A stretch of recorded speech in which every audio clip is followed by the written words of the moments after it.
So guys, let's take a few minutes to talk about buckets. And when I say buckets, I don't mean like cement buckets. I mean buckets of money. If you speak to anybody, a financial professional in the way of retirement, if you speak to a millionaire, if you speak to somebody who's wealthy, they'll understand what you mean when you say, how many buckets do you have? And to me, what a bucket is something that drips me income. Now, I typically have to do something to fill the bucket, but the objective is not to live off of the entire bucket. The objective is to live off the drippings from the bucket.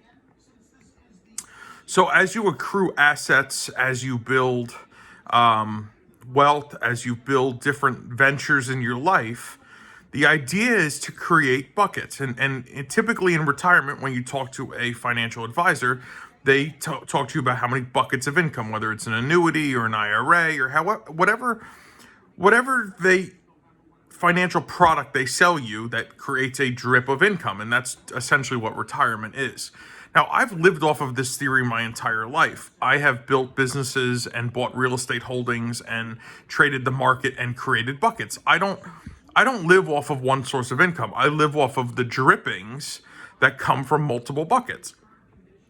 Now listen, the more buckets you have, the more drippings you get. And the beauty of this is very simple. You never have to worry about a bucket drying out because for one, you're never emptying a bucket. You're just living off the drippings. For two, if a bucket gets light, there's other buckets that make up for it. So we'll play hypothetical here. Say you have 5 buckets and each bucket drips you $5,000 a month.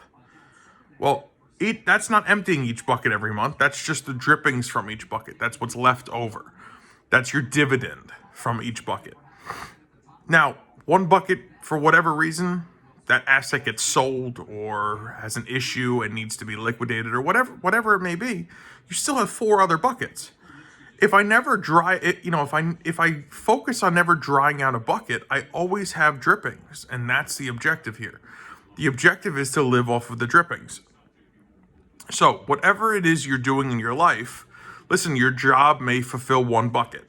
If you have a business, that should fulfill a bucket. If you have real estate holdings, those holdings should fulfill at least a bucket, or multiple buckets, if in fact that's the way you have your portfolio set up.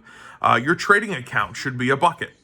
Me personally, I use my trading account for 2 things. I use it for tax deferrals to invest and grow my IRA, my self-directed IRA, and then I also use it as a dripping bucket for my cost of living. I pull an X amount of money out of it every month, but I never deplete the capital that's in there. So the bucket still remains full because I use that money to make more money. Same thing with my real estate holdings. I don't take the equity out of my real estate holdings. That is what keeps my bucket full. And then I take the drippings. The drippings is what I collect and rent.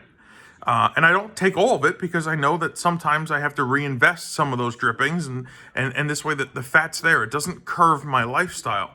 So as I continue to create these buckets, I live on less and less of the drippings because I create more and more buckets. So the more buckets I have, the less drippings each bucket needs to provide me to sustain my lifestyle. So I want to have this chat with you. We'll call this Financial Friday if you want. But you need to consider as you move forward in life how many buckets you need to live the life you want to live. And then you can decide what those buckets need to consist of in order for the drippings of those buckets to produce the lifestyle in which you desire to live. The objective is to never deplete a bucket, is to always have buckets dripping, and those drippings to sustain whatever it is that you want to do with your life. So I want to just take a moment. The average millionaire has 7 streams of income. So to me, that requires at least 7 buckets that are dripping to that particular millionaire. Now listen, a multimillionaire, of course, has more buckets. A billionaire has more. A trillionaire has more. The higher you go up the wealth ladder, the more buckets that they have dripping them. So I started this on a very, very small scale. Even in my businesses, I don't take big paychecks. I don't suck the businesses dry. Even my real estate holdings, I don't leverage them because I just know that if I treat them right, they will continue to drip for me. Same thing with my investing account. I don't have a winning trade and go, oh, I'm going to go buy a new Mercedes. No, I don't. I leave my money in there so my bucket stays healthy so it continues to drip for me. So I want you to take a few minutes over this weekend and think about how many buckets do you have? And how do you add more buckets? And how do you live and sustain your life on the drippings of those buckets so those buckets continue to provide for you for many, many years to come? So that was the thought process I wanted to share with you guys today. I hope you're having a great day. I hope you had a fantastic week. And I look forward to talking to you guys soon. Stay well. Take care.